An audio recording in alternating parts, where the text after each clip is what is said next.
So it's election day in the United States of America with Donald Trump facing off against Kamala Harris for the presidency of the United States. We have this extremely close race playing out today as millions of Americans move out to cast their ballots. But we've got something special for you. We've got Geeta Mohan on the ground in Florida, in West Palm Beach. Who's been covering the election over the next couple of days, has been in America for the last couple of days. So we're going to talk to her about where she is right now, what she's seeing on the ground in the United States, and how election day is playing out in America. Geeta, thank you so much for joining us. Could you begin by telling us where you are, what exactly you're seeing, what is the mood on the ground in America as election day unfolds? Well, West Palm Beach, like you rightly said, Florida, Donald Trump's hometown, Mar-a-Lago, not so far from here. And this is exactly where Donald Trump is going to come and cast his ballot. It's the Morton and Barbara Mandel Recreational Center. And this is exactly where Donald Trump is going to come, or is likely to come. But look at this, Shashank. We're looking at a singular polling booth with this massive media presence. Only a Donald Trump can pull out so many media personnel from not just America but across the world. There are a lot of foreign journalists who have turned up over here and are waiting for Donald Trump to really come and cast his ballot. And this also is comes at a time when we are looking at a very polarized country, a very tight race between Kamala Harris and Donald Trump. Again, Shashank, we'll have to wait and see what really happens, what the country really throws up end of the day. But look at this.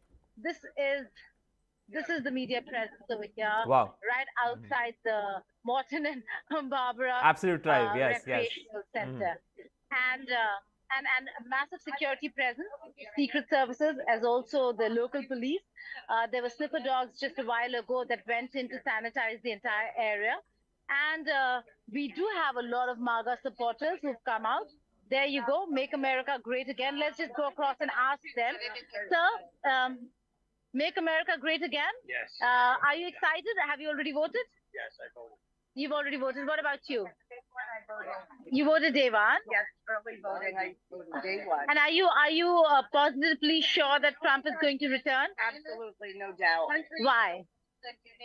I mean, it's a no-brainer. I mean, he brought us peace, a better economy, sealed the border.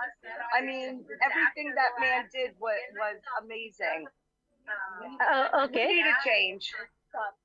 They need a change. Last time around, it was the Biden camp that sought change. This time around, it's the Trump administration. And also, Shashank, all through West Palm Beach, you'll see the Trump Vance boards lined up. Totally illegal because it's not 100. It's not legal. No, you can't be 150 feet away from the end. Okay. So people over here also criticizing the fact that these boards can't be so close to the polling booth. But I've traveled around West Palm Beach and the boards are there everywhere. The ladies over here very excited. How excited are you? Very. And are you sure Trump is going to return? Why? Are you sure Trump is going to return to power? Why? Because I believe in my people. Okay, because she believes in him. This gentleman, okay, he's a little bit busy, caught up, but a lot of MAGA supporters wearing the MAGA hat and Trump save America. What saving does America need from Trump? A lot of saving. We need less crime. We need less immigration, illegal immigration. We need a better economy, less inflation. We need less wars around the world outside the United States. We need the country to be united again. Okay, the country to be united again. Like I said, West Palm Beach, base for Donald Trump. So you will find a lot of Trump supporters. In fact, there are vans that read MAGA written on them, and you have people who have come out with their T-shirts, their hats, their caps. You have this lady over here, very, very interesting. She crocheted Donald Trump doll. It took her what, about 2 days? About 2 days. Kim, right? Yes. See, that's her. Why did you do it? Because I think everyone needs to laugh today and have some fun, and Donald makes everybody smile.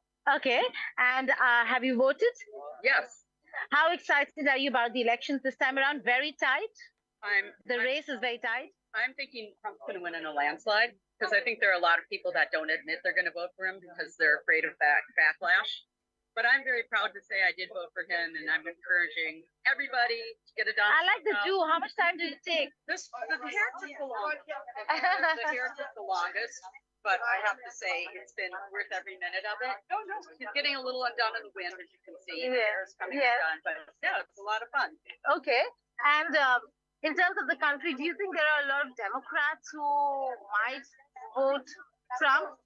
I think there are so many people that have really been hurting because of all the inflation, the grocery prices being out of control. I'm very involved with animal causes, and all the animal shelters are overrun with people who can't afford to buy for their children, so they are turning in their family dogs. Could you imagine?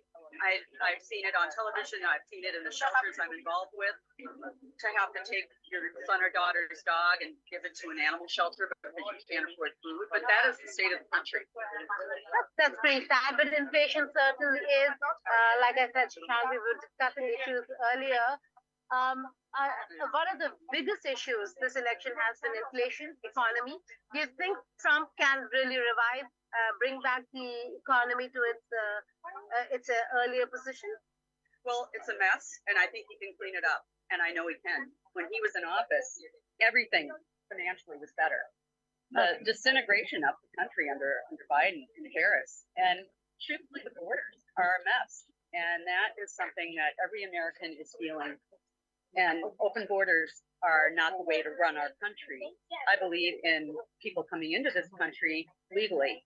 And I know a lot of people who came in legally, and they're very upset because now all these people just get to come in, and it's 20 million people who come in. Right. Illegally. Thank you, Kim. So yeah, a lot of people over here coming in to vote, and the issues remain the issues that we've been discussing for a few days, which is immigration, economy, and abortion. So here are ladies who have been talking about the Amendment 4 in Florida. I am a big believer in immigration. We need immigration reform, but America is a nation built on immigrants. So all of them sitting over here, they've set up a table. You see a lot of Trump and Vance, but you also see Harris Walz, some Harris Walz posters that have been put up, and the ladies over here trying to spread awareness about Amendment 4 before people go in to cast their ballots. The leader, we're doing it legally, which means we're keeping our signs 150 feet from Yes. the code. Now they're carrying their signs in, which is illegal. Yeah. We don't do that. But Trumpers never feel they have to obey the law. They feel the laws are made for losers like us. He says that. He Okay. said he never liked losers. He didn't like McCain because he was in a prison camp, because he was a loser. That's Trump. He's a loser, and a disgusting one. Okay. Will you explain what you're trying to do over here with Amendment 4 and the reproductive rights for women? Reproductive rights. Amendment 4 was put in by DeSantis, so that you could not have an abortion after 6 weeks. But In Florida, In Florida. That's since what he the had. 1970s. Oh, he just put it in 2 Yeah, years. yeah, And 27. yeah. So you don't know you're pregnant at 6 weeks. So effectively it's saying no abortion. And we're saying that women should make that choice for themselves with their doctor, not with politicians. Okay. And so that's why you want them to bring about the change with the ballot. Many other things. Okay. If you're going to have children born because you don't believe in abortion, then vote for the programs that would help children whose parents don't have money, who don't have a home, children living in streets, children with no food, children with poor schools. Vote for those, but they don't want to vote for them because what they're really voting for is to reduce their taxes, something he never did. Very interesting perspective. Now, all in one place, Shashank. This is the Morton and Barbara Health Recreational Center, and this is where Donald Trump, not so very far away from here, about 8 to 10 minutes drive, is where Mar-a-Lago is, and that's where Donald Trump is going to come from. We are yet to see him come, but the Secret Services are here, so we do know that this is, if at all he does turn up, this is the place he'll be coming to vote.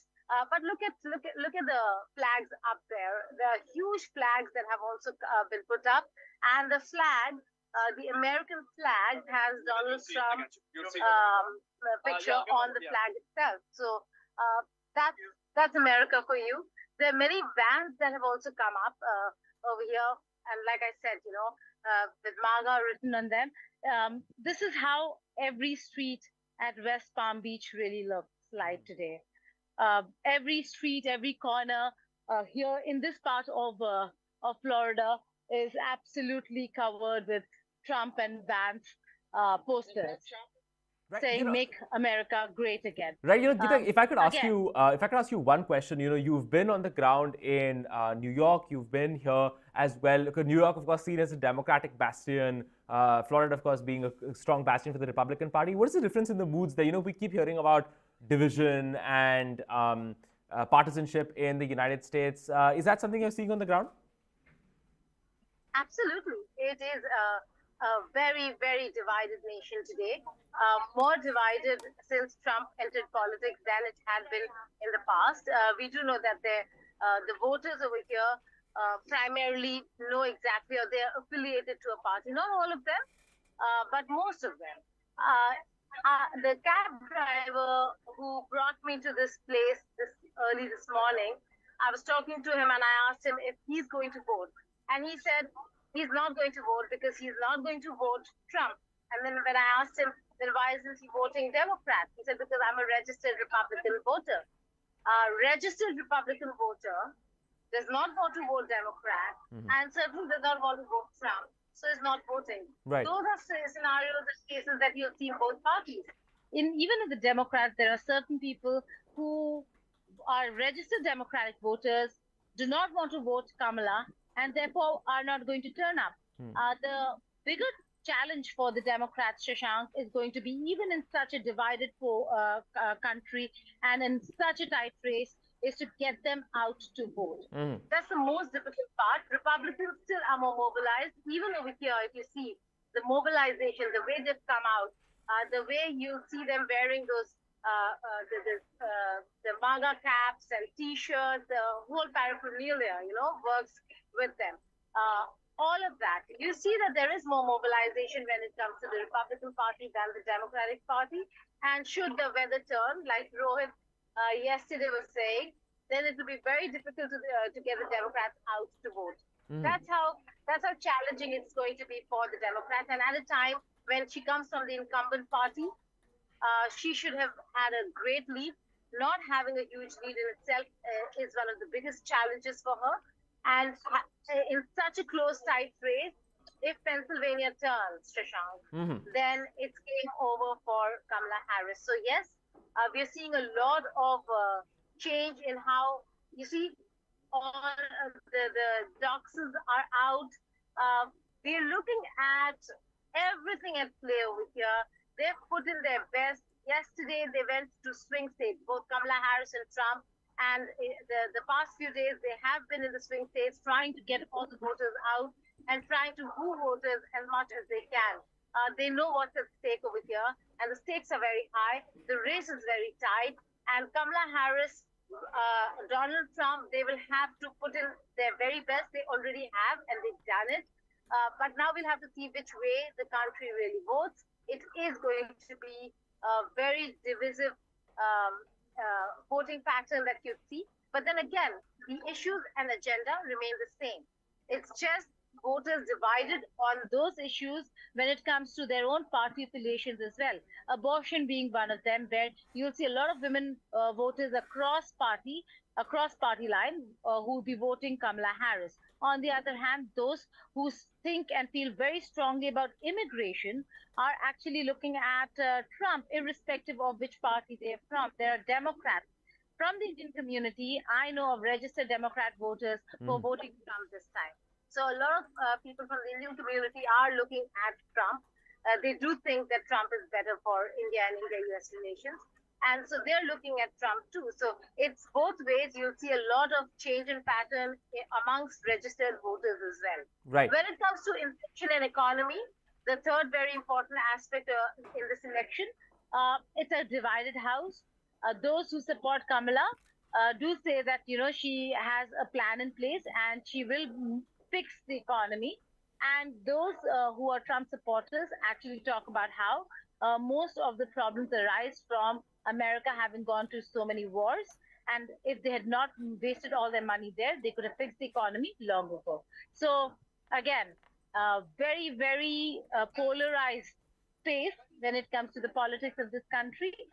And we again will have to wait and see how the country really votes and who gets the numbers. It's all about the numbers, and the numbers would be that the states will then go to a particular candidate. So, Right. waiting for how the swing states would really vote this time. Right. Geeta, I hate to ask you to go out on a limb here, but I would be failing in my duties if I didn't ask, because you have covered a number of elections around the world. You were in the United Kingdom for the elections there. You've been to America before. You've seen the land on the ground. Could I ask you for a sense of which way you think, your personal sense of which way this is going to swing between Trump and Harris? If I can induce you to take a stand, of course. See, I think it doesn't matter who is more popular. And at this point in time, if you go to New York, if you go to DC, if you are even in Florida, if you're talking about popular votes, I think Kamala Harris is way ahead because of the moderate, liberal policies, humanitarian issues that she's espoused at a time when the country really is talking about the war in Gaza, so on and so forth. So, but popular votes don't get you Oval Office. Sure. It's the Electoral College. And I think with the Electoral College, Donald Trump does have an edge. Am I saying he's becoming the next president? Not really. No, I'm not doing that, Shashank. But I do think he has an edge. He also has an edge with the fact that he has managed to close the race, the margin, to such a small degree. For Kamala Harris, who has the dispensation behind her, it doesn't seem like a very great situation or a position that she's in, unless women voters come out in throngs across party lines, beyond popularity, and actually change that for her. Mm-hmm. It's very interesting that you're talking about, women voters and women votes counting in this election, as well as you're talking about the Indian American votes. You sat down with a bunch of Indian Americans in New York. Could I ask you what they said specifically about their decisions in this election, which way they're swinging, what their particular view is on the important issues? There's a popular truism that Indian Americans tend to lean Democratic. Do you think that's largely true, or do you think there's a shift breaking for Trump slightly in this election? But if I could ask you to go over a little bit of what you said. Well, absolutely. Here you go. You see sniffer dogs out again. They're going in to they're going in to sanitize the area. So you never know when Donald Trump will turn up. Before I take that question of yours, yes. When it comes to the Indian community, the pattern has been 80-20, which means 80% leaning Democrats, 20% leaning Republican. Also, why? Because Indians have always tended to, whenever they've turned up in America, they've been more likely to be Democrat. There you go. It is absolutely colorful out here. You see vans coming and going with Trump and MAGA text on them, so on and so forth. But coming back, so 80% Democrats, 20% Republican is how the Indians have always been and voted. Last election, that changed. Last election, that changed and has been changing ever since. Last election also, it was not 80-20, it was about 60-40 if I'm not wrong. And this time around, they're saying it could change further. There are more Indians who are looking at registered Democrats who are looking at voting Trump. Should that happen, and should Donald Trump manage to get that key There are about 1.4 million, I'm told, Indian American voters in the swing states alone. So they're going to be significant this time around. Should Donald Trump manage to get their vote in the swing states, especially in Pennsylvania, it'll turn things around for him. And they are saying that yes, the Indian American vote bank has shifted from blue to red, and it has been consistent. It has been slow, but yet consistent. Are we going to see a massive shift? One of the Indian Americans I was speaking to actually said that from 80-20, 60-40 to 50-50 is what we're looking at. And if it goes to a 50-50 between Democrats and Republicans, that itself is going to be massive and huge. Right. Okay, no. We see the helicopters doing the rounds and the slipper dogs in there. So in moments from now, I think Donald Trump is going to be here. Mm-hmm. So, this is, of course, Florida, key Republican stronghold, a place that Donald Trump holds very close to him. Of course, Mar-a-Lago being one of the places you see him most as a president, also key to his, if he hopes to regain the White House, Florida, of course, key to his victory. Could I ask you a little bit about Donald Trump and his entire approach to this campaign, what his message has been to the American electorate during this entire campaign? Well, the message is very clear, very strong over here. The fact that he has been talking about few things where he could have the Democrats on the back foot. One, immigration itself. Look at the campaign. From talking about immigration, illegal immigration, to, and we've just filed a report from New York, Shashank, where we've shown you how the visuals of asylum seekers, or what people also call illegal immigrants, being housed in hotels, big hotels such as the iconic Roosevelt, has not gone down well with many New Yorkers. Some of them quite positive, saying that it's the land of immigrants, and so they don't mind the taxpayers' money being used. Many others very, very upset, saying that this is not the way to handle and fix the situation, that the Democrats have failed on that count. Mayor Eric Adams was on the back foot. To have so many of them in the streets was not an acceptable thing, because, again, the visuals, the optics of it would not have played very well. And therefore, he started housing them in various hotels. In fact, Roosevelt is a hotel where we've been in the past, where dignitaries have stayed. We've met people over coffee at the hotel. And today, when we tried entering that hotel, you're not allowed to enter Roosevelt. Mm-hmm. Only those who are living there, who can show their IDs, and we have visuals for you, for our viewers. We will put that report out as well.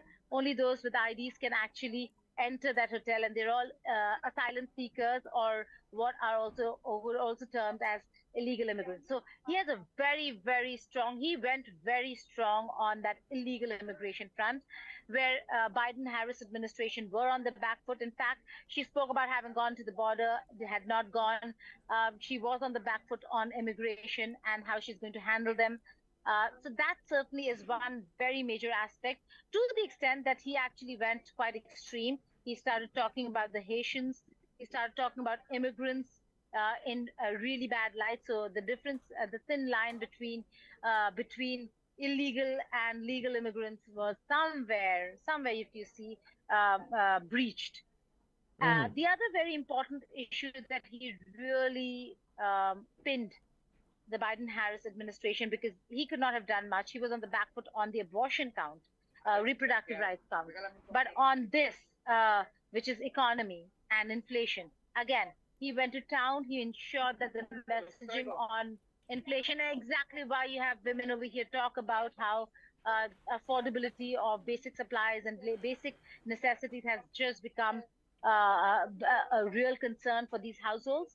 And that's what he was driving home. So immigration and inflation were two major agenda items this election for Donald Trump. Mm-hmm. That's very interesting, his competence on the economy, foreign affairs as well. Could I ask you, in terms of, the people you've talked to, in terms of Kamala Harris, her campaign pitch, her message, do you think it's resonating, it's finding its audience as well? There's been a lot of conversation more generally that we've seen in the reporting in the last couple of days about the Kamala Harris campaign actually having a stronger ground game. That's some of the reporting that we've seen coming in. What are you seeing on the ground in terms of, in terms of outreach, in terms of getting across to voters? You were in New York, you're here now in Florida. Which campaign do you think has a stronger ground game? Well, you're absolutely right. The ground game and the messaging, sane, stronger messaging did come from the Harris camp.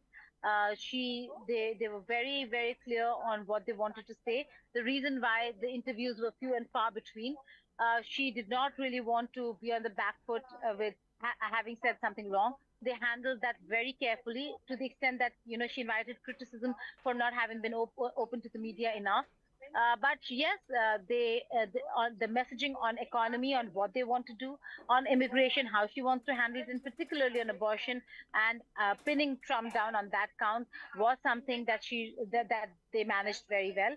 There are a few areas where, again, extreme positions have been taken, but one that resonates with the people: wars on foreign policy. Donald Trump being now hailed as somebody, and I say hailed because hailed as somebody who has not taken America to war. So it has not cost America a lot when they need their economy to be fixed, to use the resources internally, domestically, rather than spend it in other countries and other parts of the world. And that again has resonated amongst voters. The Harris administration again has had a very difficult time, because it is the Democratic voters who have been protesting against Israel's actions in Gaza, not the Trump voters.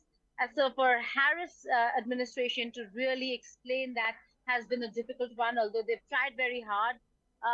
Not that Trump would have done anything different when it comes to Israel. In fact, if anything, they would have gone all out in support of Israel. Unlike the Harris administration that has tried very hard but has not been able to stop or contain Netanyahu. So that certainly is an area of concern. That there you go. If I could just tilt my camera to show the helicopters are doing the round. Donald Trump is going to be here in some time from now. It is not very long from now that you'll have Donald Trump here in the West Palm Beach polling booth of Morton and Barbara. People have lined up, as you can see. They're all here, only waiting to get a glimpse of Donald Trump and maybe a word out from Donald Trump. These are all Donald Trump supporters. Excuse me, sir. These are all Donald Trump supporters. But then there could be those odd ones that will come and heckle Donald Trump as well. So let's be on standby for everything interesting when Donald Trump event takes place. And this certainly looks like an event now to all of us. There you see, people have started coming in. People have lined up, security personnel in place. It doesn't seem like it is going to get any more interesting, Shashank, than this. Yeah. So talking about Kamala Harris, yes, she is. She has been on the back foot when it comes to the wars. There are many areas they've tried very hard to handle it. Keeping the campaign grounded itself has been difficult, but they still had a better ground game. You have to give it to them. Despite all of that, they could have got it really, really wrong. They did not. She had a very late start. Biden took all the sweet time that he wanted to really step out of the race, right, and for Kamala Harris to really step in. And so the paucity of time, given the paucity of time, strategy, media strategy, all of that, if you look at it, they've been all right. But having a tight race when the second term could have been yours from the word go is a shame, and it'll really be a shame should they lose. Understood. That's a very interesting perspective, of course, Geeta Mohan telling us about what's happening on the ground right now in West Palm Beach in Florida. Donald Trump expected to cast his vote within a short period of time, but really describing for us what the mood is on the ground, where Indian Americans are looking to vote, as well as a slew of other issues in terms of the messaging, the ground games of the two campaigns, is Geeta Mohan from the ground in Florida. Geeta, thank you so much for joining us, and thank you so much for joining us on this. We will keep you absolutely updated with the latest on the US election. Remember, we have Rohit Sharma on the ground in Washington, D.C., Geeta Mohan in Florida as this election day plays out in the United States. We will keep bringing you news from this campaign as well as the election results as they filter through. Thank you so much again for watching India Today Global.